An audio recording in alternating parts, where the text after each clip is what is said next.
சந்தியா ராகம் சீரியல்ல இன்னைக்கு என்ன நடக்க போகுதுன்னு பார்க்கலாம். வாங்க வீடியோக்குள்ள போலாம். மாயாவும் ஜானகியும் அடகு கடைக்கு போயிருக்காங்க. ஜானகியோட தாலி செயினை அடகு வைக்கிறாங்க. ஏமா 3 லட்சம் போதுமான்னு கேக்குறாங்க. இது போருங்க ஐயா அப்படின்னு சொல்லிட்டு ஜானகி பணத்தை வாங்கி மாயா கையில கொடுத்து கூட்டிட்டு வராங்க. இவங்க 2 பேரும் அடகு கடையில இருந்து வர்றதா பத்மா பார்த்துட்டாங்க. என்ன விவரம், இவங்க 2 பேரும் இருக்காக அடகு கடைக்கு வந்திருக்காங்க. வீட்டில் ஜாமீன் எடுக்கிறதுக்காக பணம் கேட்டாங்க. அண்ணன் இல்லைன்னு சொல்லிட்டாரு.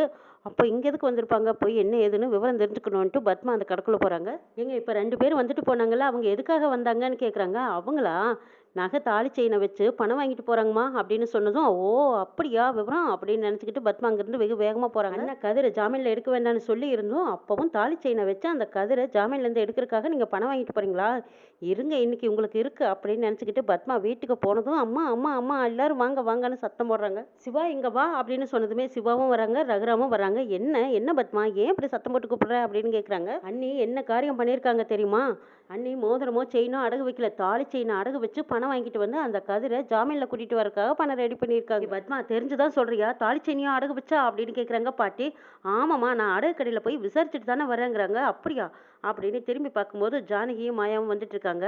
பாட்டி பார்த்துட்டு, ஜானகி இங்க வா, ஜானகி தாலி செயினா அடகு வச்சியா, பத்மா சொல்லிட்டு இருக்கா அப்படின்னு கேட்கவும் ஆமாங்கிறாங்க. ஜானகி ஏன் இப்படியெல்லாம் பண்ணிட்டு இருக்க அப்படின்னு பாட்டி கேட்க, ஆமா கதிரை வெளியில எடுக்கிறதுக்கு பணம் 3 லட்சம் ரூபாய் தேவைப்படுது, அதுக்கு எனக்கு வேறு வழி தெரியல, அதனால தான் அடகு வச்சு பணம் 3 லட்சம் ரூபாய் வாங்கிட்டு வந்தேன்னு சொல்றாங்க. ஜானகி ஆமா அதான் அது கதிரை ஜாமீன்ல எடுக்க வேண்டாம்னு அண்ணன் சொன்னார்ல, அவங்க பேச்சை கேட்கக்கூடாதுன்னு நீங்க முடிவு பண்ணிட்டீங்களான்னு கேட்குறாங்க. பத்மா எனக்கு வேற வழி தெரியல, கதிர் வேற யாரும் இல்லை, என் பொண்ணோட புருஷன், அவனை சின்ன வயசுலேருந்து தூக்கி வளர்த்தவன் நான், இந்த வீட்டோட மருமக, அவனுக்கு என்ன ஆனாலும் பரவாயில்லைன்னு என்னால விட முடியாது, அவன் எப்படியோ போகட்டும்னு என்னால விட முடியாது. தனா கழுத்துல தாலியை கட்டியிருக்கான், கடைசி வரைக்கும் அவங்க 2 பேரும் சேர்ந்து ஒன்னா தான் வாழணும்.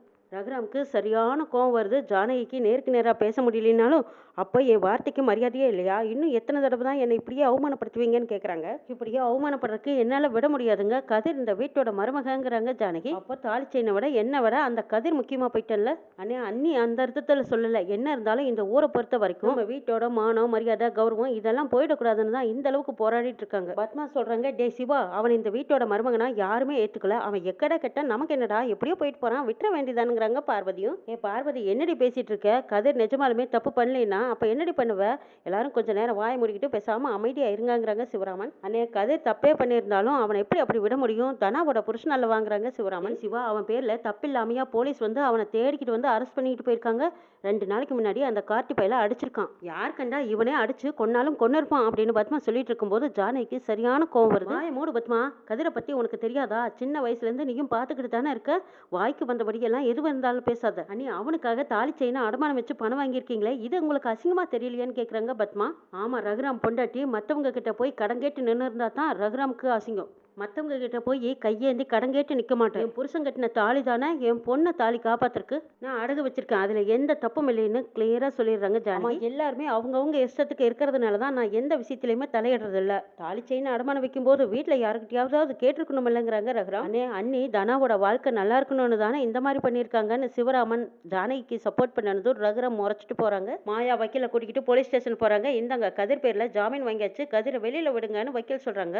இன்ஸ்பெக்டர் சொல்றாங்க, கதிர் தினம் தினம் வந்து கையெழுத்து போட்டுட்டு போகணும், அவர் எங்கேயும் போயிடக்கூடாது, அந்த கதிரை வெளியில விடுங்க அப்படின்னு சொன்னதும் கான்ஸ்டபிள் கதிரை வெளியில விடுறாங்க. கதிரை போட்டு அடி அடி நடிச்சு ரொம்பவே அடிச்சிருக்காங்க. கதிர்னால நடக்க முடியல, கதிர் பாத்து வா அப்படின்னு தாங்களா பிடிச்சு கூட்டிட்டு வர்றாங்க. மாயா இந்தப்பா இதுல கையெழுத்து போடு, தினம் தினம் வந்து கையெழுத்து போட்டுட்டு போ அப்படின்னு சொல்றாங்க இன்ஸ்பெக்டர். வெளியில வந்ததுக்கு அப்புறமா வக்கீல் கதிர் கிட்ட சொல்றாங்க, கதிர் நீங்க ஒன்னும் கவலைப்படாதீங்க, கேஸ் கோர்ட்டுக்கு வந்ததுக்கு அப்புறமா பாத்துக்கலாம், மாயா கதிரை பார்த்து பத்திரமா கூட்டிட்டு போங்கன்னு வக்கீல் சொல்லிட்டு அங்கிருந்து கிளம்பி போறாங்க. கதிரை மாயா ஆட்டோ வச்சு வீட்டுக்கு கூட்டிட்டு வர்றாங்க. ஜானகி ஓடி வந்து பார்த்ததும், ஐயோ கடவுளே இப்படி அடிச்சிருக்காங்களே அப்படின்னு உத்தரம் கொடுக்குறாங்க. அத்தையை தொடாதீங்க வலிக்குதுங்கிறாங்க கதிர். ஐயோ உன்னை போட்டு இப்படி அடிச்சிட்டாங்களே, எல்லாமே என்னாலதான் அப்படின்னு சொல்லி ஜானகி அழுகுறாங்க. எது உங்க நிலையான்னு கதிர் கேட்குறாங்க. கதிர் அதெல்லாம் ஒன்றும் இல்லை, உன்னை அரெஸ்ட் பண்ணிட்டு போகும்போது பெரியமானால ஒன்றும் பண்ண முடியல, அதை சொல்லித்தான் இப்போ அழுகுறாங்கன்னு சொல்லி மாயா சமாளிக்கிறாங்க. நீங்க என்ன பண்ணுவீங்க, காட்டு தான் எங்கேயோ மறைஞ்சிருந்து என்னை இப்படி மாட்டி விட பாக்குறேன்னு நான் நினைக்கிறேங்கிறாங்க கதிர். சரி அதை பத்தி அப்புறம் பேசிக்கலாம், உள்ளவா அப்படின்னு கதிரை கூட்டிட்டு போறாங்க. பார்வதி பத்மா இவங்க எல்லாருமே கதிரை பார்த்ததும் முறைச்சிக்கிட்டு நிக்கிறாங்க. ஜானகியும் மாயாவும் கைத்தாங்களா கதிரை ரூமுக்கு கூட்டிட்டு கூட்டிட்டு போய் உட்கார சொல்றாங்க. அந்த பக்கம் தானா நிக்கிறாங்க. அவங்க பார்த்துக்கிட்டே நிக்கிறாங்க. ஜானகி கேட்குறாங்க, என்னடா உன்னை விசாரிக்கிறேன்னு தானே கூட்டிட்டு போனாங்க, இப்படி போட்டு அடிச்சுட்டாங்களேன்னு அழுகுறாங்க ஜானகி. அத்தை அழுகாதீங்க, அதான் நான் வெளியில வந்துட்டேனால.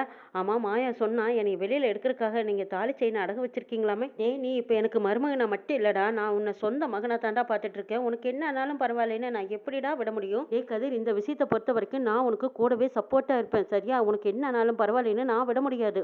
என்னவா இருந்தாலும் நான் உனக்கு கூட இருப்பேன், நீ ஒன்றும் கவலைப்படாதீங்கிறாங்க ஜானகி. பெரியமா கதிர் ரெஸ்ட் எடுக்கட்டும் விடுங்க பெரியமாங்கிறாங்க மாயா.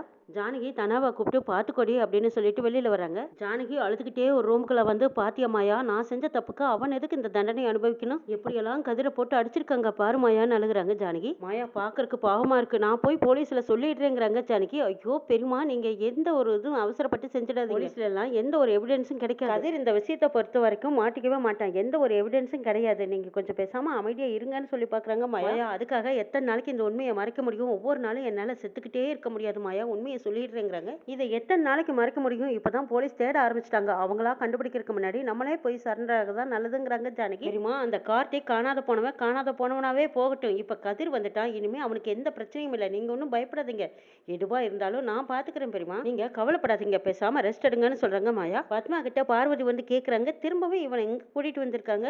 ஆமா பார்வதி, இதெல்லாம் அண்ணியோட வேலை தான், முதல்ல போய் அண்ணங்கிட்ட சொல்லி ஆகணும், வா போய் சொல்லலாம் அப்படின்னு பார்வதியும் பத்மாவும் ரகுராம தேடிக்கிட்டு போறாங்க. அண்ணே என்னென்ன இது, இப்ப அண்ணி எல்லாம் அவங்கவுங்க இஷ்டத்துக்கு ஏதோ பண்ணிக்கிட்டு இருக்காங்க, தேவையில்லாம தாலி செயினை போய் அடகு வச்சிருக்காங்களே. இந்த விஷயம் ஊருக்கே தெரிஞ்சிருக்கும், வீட்டுக்கு மஞ்ச கயிறோட வந்தாங்க. ரகுராம் பொண்டாட்டி தாலி செயினை அடகு வச்சிருக்காங்கன்னு ஊருக்கு தெரிஞ்சா நமக்கு தானே அசிங்கம். அந்த கதிர் செஞ்ச பாவத்துக்கு தான் அவன் தண்டனை அனுபவிக்கிறான். போனவன் அப்படியே தொலையிட்டுன்னு விட்டு இருக்கணும், திரும்பவும் அவனை இந்த வீட்டுக்கு கூட்டிட்டு வந்திருக்காங்க. தனாவோட வாழ்க்கை தான் வீணா போகுதுங்கிறாங்க பத்மா. இதை விட பெரிய தப்பு தாலி செயினை அடகு வச்சு அவனை கூட்டிட்டு வந்திருக்காங்க அப்படின்னு பார்வதியும் பத்மாவும் மாத்தி மாத்தி ரகுராம ஏற்றி விட்டுட்டு இருக்காங்க. அந்த பக்கமா சிவராமன் போனவங்க திரும்பி பார்க்கறாங்க. இதெல்லாம் நீங்க எதுவுமே கேட்காத இருக்கிறதுனால தான் அவங்களுக்கு இந்த அளவுக்கு தைரியம் வந்துருச்சுங்கிறாங்க பத்மா. ஆமா மாமா, இது எதையுமே கண்டுக்காம கேட்காம இருக்கிறதுனால தான் அவங்க இந்த அளவுக்கு ஆட்டம் போட்டுக்கிட்டு இருக்கிறாங்கிறாங்க பார்வதி. நீங்க முதல்ல அவங்கள கூப்பிட்டு திட்டி விடுங்க மாமான்னு பார்வதி சொல்லிட்டு இருக்கும்போது, என்னடி என்ன திட்டினாமா, ரெண்டு பேரும் இங்க என்ன பண்ணிட்டு இருக்கீங்கன்னு சிவராமன் கேக்குறாங்க. நாங்க உண்மையை சொல்லிக்கிட்டு இருக்கோங்கிறாங்க பத்மாவும் பார்வதியும். இங்க ரெண்டு பேருமா சேர்ந்து அண்ணிய பத்தி தப்பா போட்டு கொடுத்துட்டு இருக்கீங்களா? இதுதான் உங்களுக்கு பொழப்பா போச்சான்னு சிவராமன் கேட்கும்போது, என்னடா என்ன இப்படி பேசிட்டு இருக்கேன், நாங்க என்ன இல்லாத பொல்லாதமா சொல்லிட்டு இருக்கோம், அண்ணி எவ்வளவோ பெரிய தப்பு பண்ணிருக்காங்கன்னு பத்மா சொல்றாங்க. அவங்க அப்படி என்ன தப்பு பண்ணிட்டாங்க, அவங்க செஞ்சதுல எந்த தப்பும் இல்லைன்னு பேசுறாங்க சிவராமன். என்னதான் இருந்தாலும் கதிர் தனாவோட புருஷன், அவன் எப்படியோ போகட்டுன்னு எப்படி விட முடியும்னு கேக்குறாங்க சிவராமன். ஆமாங்க, தப்பு பண்ணவங்க தண்டனையை அனுபவிச்சுதான் ஆகணும். எல்லாம் தெரிஞ்சவ மாதிரி பேசுற, கதிர் தப்பு பண்ணான்னு உனக்கு தெரியுமா, நீ பாத்தியா தப்பு பண்ணனானா இல்லையானு போலீஸ் விசாரிக்கட்டும். அப்படி ஒரு வேலை கதிர் தப்பு பண்ணியிருந்தா அது போலீஸ் தண்டனை கொடுக்கட்டும். ஆனா நாமளா வந்து அவனை ஒதுக்கி வச்சோன்னு வச்சுக்கோ, பாதிக்கப்படுறது தனாதாங்கிறாங்க. இப்ப மட்டும் என்ன தனாவோட வாழ்க்கை நல்லா இருக்கான்னு கேக்குறாங்க பத்மா. அவன் இந்த வீட்டுல இருந்தாலும் ஒண்ணுதான், இல்லாத இருந்தாலும் ஒண்ணுதான்ங்கிறாங்க பத்மா. எங்க ஜானகி அக்காவுக்கு இதை பத்தி எதுவுமே புரியல, உங்களுக்குமா புரியல? அவங்க பண்ணது தப்பே இல்லைன்னு சொல்லிக்கிட்டு இருக்கீங்கன்னு பார்வதி கேக்குறாங்க. ஆமாடி, அவங்க செஞ்சது தப்பே இல்லதான், அவங்க செஞ்சது சரிதான், ஆனா நீங்க ரெண்டு பேரும் பண்றீங்க பாருங்க, இதுதான் தப்பு.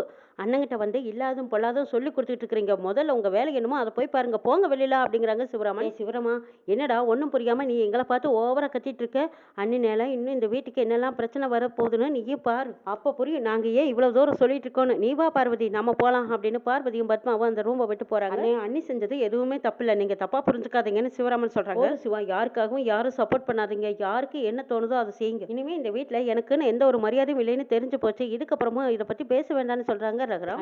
அண்ணி தனாவோட வாழ்க்கைக்காக தான் இப்படி எல்லாம் பண்ணிருக்காங்கன்னு சிவராமன் சொல்லுவா. போதும் சிவா, யாருக்காகவும் நீ சப்போர்ட் பண்ணாத, உனக்கு எனக்கு மனஸ்தாபம் வரக்கூடாதுன்னு நான் நினைக்கிறேன். ரகுராம் சொன்னதும் சிவராமனும் சரின்னு அமைதியா போயிடுறாங்க. சரி பசுபதி ரெண்டு பேருமா கார்த்தியோட ஃப்ரெண்ட்ஸுங்களுக்கெல்லாம் ஃபோன் பண்ணி கேட்குறாங்க, என்னன்னு யாருக்காவது விவரம் தெரிஞ்சுதான்னு கேட்குறாங்க. இல்லைம்மா, நான் தெரிஞ்சவங்க எல்லாத்துக்கும் ஃபோன் பண்ணி கேட்டுட்டேன், யாருமே தெரியலன்னு சொல்றாங்க. பசுபதியும் புவனேஸ்வரியும் பேசிட்டு இருக்கும்போது லிங்கம் ஓடி வராங்க. ஏங்க, நம்ம கார்த்தியை காணான்னு சொல்லி கதிரை உள்ள வச்சோம்ல, அந்த கதிர் ஜாமீன்ல வெளியில வந்துட்டான்னு சொல்றாங்க. இதை கேட்டதும் புவனேஸ்வரி, என்னது ஜாமீன்ல வெளியே வந்துட்டான், அந்த மாயா வக்கீல கூட்டிட்டு போய் கதிரை ஜாமீன்ல வெளியில எடுத்துட்டு வந்துட்டான்னு சொன்னதும் அப்படியே அதிர்ச்சி அணிக்கிறாங்க. புவனேஸ்வரியும் பசுபதியும் நல்லா ஏவி விடுறாங்க மகாலிங்கம். உடனே புவனேஸ்வரி ரகுராம் வீட்டுக்கு போனதும், ரகுராம் வெளியில வா அப்படிங்கிறாங்க. குடும்பமே எல்லாரும் வெளியில வந்து நிக்கிறாங்க. இந்த கதிர் எங்க கார்த்தியை கொன்னுடுவேன்னு ஊருக்கு முன்னாடி எல்லாரும் முன்னாடியும் மிரட்டியிருக்கான். கொஞ்ச நேரத்துக்கு முன்னாடி வரைக்கும் இந்த குடும்பம் இதுல சம்மந்தப்பட்டிருக்குமான்னு எனக்கு சந்தேகமா இருந்தது. ஆனா எப்ப இவனை ஜாமீன்ல வெளியில கூட்டிட்டு வந்தீங்களோ அப்பவே எனக்கு சந்தேகம் உறுதி ஆயிடுச்சு. எங்க வீட்டு பையன் கார்த்திக் காணாம போனதுக்கு இந்த குடும்பமே ஒண்ணு சேர்ந்து என்னமோ பண்ணிருக்கீங்க அப்படின்னு குற்றச்சாட்டு வைக்கிறாங்க புவனேஸ்வரி. கதிர் ஒண்ணுமே புரியாம நிக்கிறாங்க. ஜானகி மாயா ரெண்டு பேத்துக்கும் தெரிஞ்ச உண்மைகளை சொல்ல முடியாம நிக்கிறாங்க. இதுக்கு பின்னாடியே மகாலிங்கம் எல்லா வேளாளங்கடி வேலையும் பார்த்துட்டு ஒன்றுமே தெரியாத மாதிரி 2 குடும்பத்துக்கும் போட்டு விட்டுட்டு வேடிக்கை பார்க்குறாங்க. எப்படி பார்த்தாலும் லாபம் நமக்கு தான் நினச்சிட்டு இருக்காங்க மகாலிங்கம். இன்னும் என்னெல்லாம் நடக்க போகுதுங்கிறதையும் நாளை சொல்ல பார்க்கலாம்.